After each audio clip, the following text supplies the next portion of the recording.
Hey everyone, welcome back to Down Under English. I'm Sam. And I'm Leo.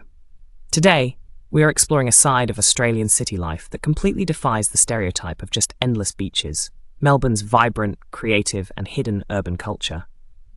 That's right, we are diving into a walking tour through Melbourne's famous European-style cobblestone alleyways, checking out incredible murals and discovering how locals navigate this artistic maze. I'll never forget my first week in Victoria, Sam. I turned a random corner off a busy street, ducked down a narrow lane, and suddenly, I was standing in front of a massive, breathtaking wall of street art. I was completely blown away. It completely changes how you see the city, Leo. But to truly navigate this urban exploration, you need the right language goldmine, from tricky phrasal verbs used for exploring shortcuts to local idioms about Melbourne's unpredictable weather. Over the next 10 micro lessons, we're going to break down everything from urban collocations and art adjectives to navigation phrasal verbs and classic city idioms. Let's jump straight into our first module and look at some essential phrasal verbs for winding your way through the city. Let's go! Ready to explore the city like a local? You need these urban exploration phrasal verbs right now. Let's look at phrasal verbs for tracking your way through hidden streets. Welcome back to Down Under English. Today we're exploring Leo. When you want to plan your route through Melbourne, what do? First, you need to map out your journey so you don't get lost, and then you wind through the twisting cobblestone alleyways. Exactly. And if Melbourne's famous weather acts up and it starts to rain, you quickly duck into a hidden cafe or a boutique gallery. And you'll be amazed at the independent clothing shops and art spaces that suddenly pop up in the middle of nowhere, Sam. Oh, absolutely. Notice how these verbs describe movement through a city? Map out your route, win through the lanes, and duck into a shop? It makes your descriptions incredibly dynamic. Linking these phrasal verbs helps you talk about urban adventures, just like a local guide.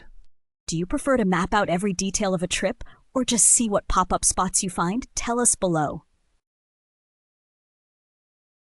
When you're wandering around Melbourne looking at art, you need the local slang to find your way around. Time for some classic Australian slang for city living. If you're heading into the heart of Melbourne, Sam, you aren't just going to the city centre. Oh, 100%. Locals call the main grid the CBD, which stands for Central Business District. And if you want to grab a coffee or a bite to eat in one of those narrow alleys, you're heading down a laneway. When it's time to get around, you'll likely hop on a tram, which is the iconic streetcar system running all through the streets. Honestly, Sam, riding the tram through the CBD to explore a hidden laneway is the ultimate Melbourne experience.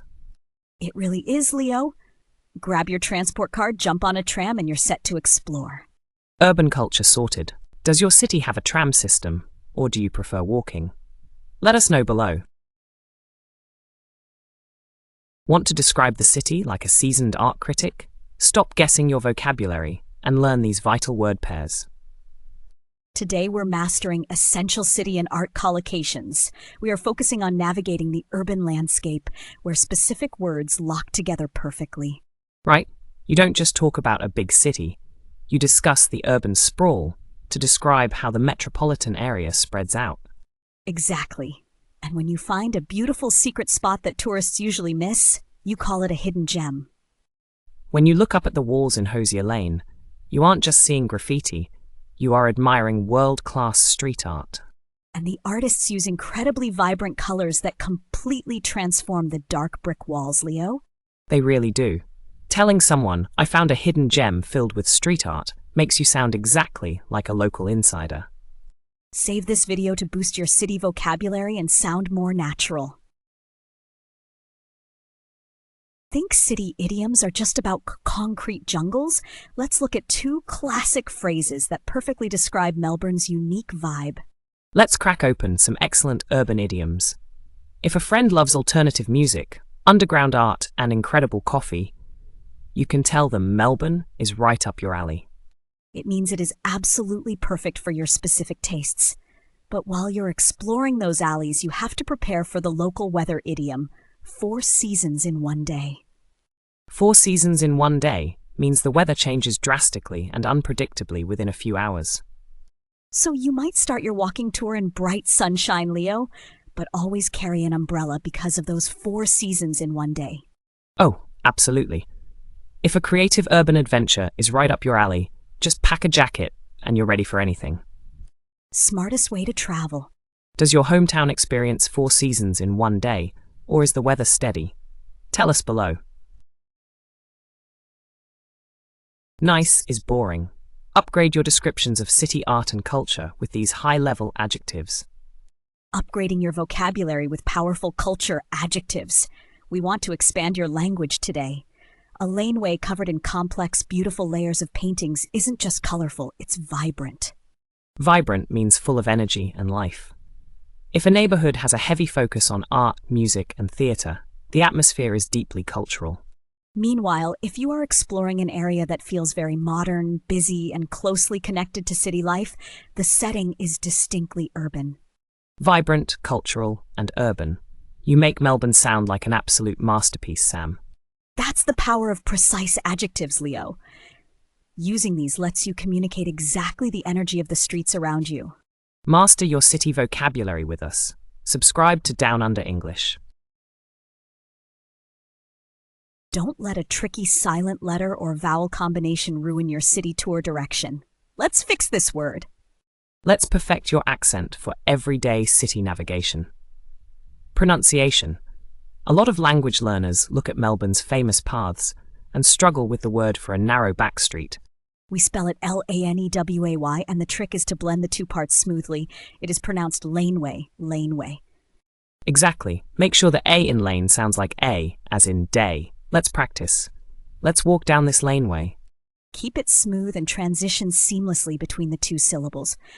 No Laneway, no lineway. Just a clean, natural flow, laneway. Perfect that pronunciation and you'll ask for directions flawlessly. Catch our next vocabulary tip to keep sharpening your Aussie accent. Are you walking on a lane or through it? Let's sort out your urban prepositions. Sorting out your structural markers and prepositions. Leo, when you are trying to find the best street art, where should you go? You want to turn off the main street, walk through the hidden alley, and look at the murals on the walls. Perfect. And when a sudden rainstorm hits, you duck into a cafe and sit under the awning until it stops. Exactly. You'll find incredible hidden gems tucked away between the massive city buildings. It's amazing how changing a single preposition entirely changes your direction in the city, Leo. It really does, Sam. Walk past the alley and you'll miss the art completely. Step into the laneway and a whole new world opens up. Which movement preposition do you find the most difficult to use? Let us know in the comments. Let's string our city and art vocabulary into a quick story to see how it flows in real life. Putting it all together with an urban storytelling breakdown. Last Tuesday, Maya wanted to explore the vibrant street art in the CBD. She decided to map out a route, winding through the narrow cobblestone paths to find every hidden gem. Suddenly, experiencing Melbourne's classic 4 seasons in one day, it started to pour, so she had to duck into a pop-up gallery to stay dry. Wow, that is the quintessential Melbourne exploration journey. It really is. And notice how framing these phrasal verbs and collocations within a simple day out makes them stick in your memory forever. It turns abstract city vocabulary into a vivid lived experience. Try writing your own short city adventure story using one of today's words below. Want to ask a local for directions to the best street art spots without sounding stiff? How to use natural question forms when exploring the city. Instead of using rigid phrases like, "Where is the graffiti?" Keep it casual and local. You can ask a local at a cafe, "Is it worth winding through this laneway, or are the best murals further down?" Or if you're chasing hidden spots, "Are we likely to stumble across any hidden gems around here, or should we stick to the main grid?" Notice how using phrases like, "Is it worth?" or "Are we likely to?" sounds smooth, natural, and signals that you appreciate the local culture. It changes the conversation completely, Leo. Locals will gladly point you toward the best secret pop-ups. Exactly. It starts a friendly chat instead of sounding like a robotic interrogation. Use these question forms to chat about city life with total confidence. Lightning-fast memory test time. Let's lock in your Melbourne laneways and street art vocabulary. It's time for your final vocabulary review lightning round. We navigated some amazing alleys today, Sam. First question, what does it mean to duck into a place? To quickly step inside somewhere, usually to escape the rain or check something out. Next, what is a hidden gem? That's a wonderful secret spot that isn't widely known by tourists. And finally, what idiom describes experiencing wildly unpredictable weather in a short time?